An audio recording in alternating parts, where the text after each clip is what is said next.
Ranji trophy ഫൈനലിൻ്റെ മൂന്നാം ദിനം വളരെ നിർണായകമായ വിക്കറ്റ് എന്ന് പറയുന്നത് ക്യാപ്റ്റൻ സച്ചിൻ ബേബിയുടേതായിരുന്നു.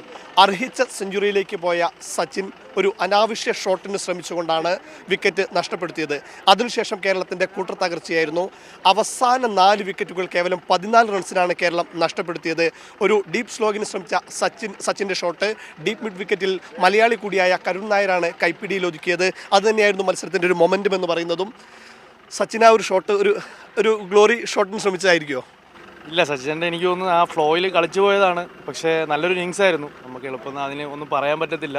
അത് ഇപ്പോൾ നല്ലൊരു ഷോട്ടായിരുന്നു. അത് പുറത്ത് പോയി 6 പോയിരുന്നെങ്കിൽ നമ്മളെല്ലാവരും പറയും നല്ല ഷോട്ടായിരുന്നു. അവസാന 14 റൺസിനിടെയാണ് നമ്മൾ 4 വിക്കറ്റ് നഷ്ടമായത്. മറുവശത്തേക്ക് പോകുമ്പോൾ വിദർഭ അവസാന വിക്കറ്റിൽ 44 റൺസ് കൂട്ടിച്ചേർന്നിരുന്നു. അത് എത്രത്തോളം ക്രൂഷ്യലാകും ഈ ഒരു മത്സരത്തിൽ? അത് ക്രൂഷ്യലാണ്.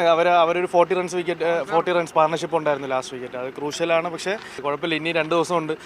4-ാം ദിനം മികച്ച സ്പിന്നർമാർ നമുക്കും ഉണ്ട്. കൃത്യമായ ടൈമിലൂടെ അവരെ വരുതിയിലാക്കി ചെറിയ സ്കോറിൽ ഒതുക്കാൻ പറ്റുന്നതാണ് പ്രതീക്ഷിക്കുന്നത്. നമുക്ക് ഇന്ത്യയിൽ തന്നെ മികച്ച സ്പിന്നറാണ് നമ്മളെ ടീമിലുള്ള ജലജ്.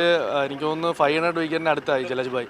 അപ്പോൾ അവരെ സ്പിന്നേഴ്സിനെ കാട്ടി നന്നായിട്ട് നമുക്ക് അറിയാൻ പറ്റും.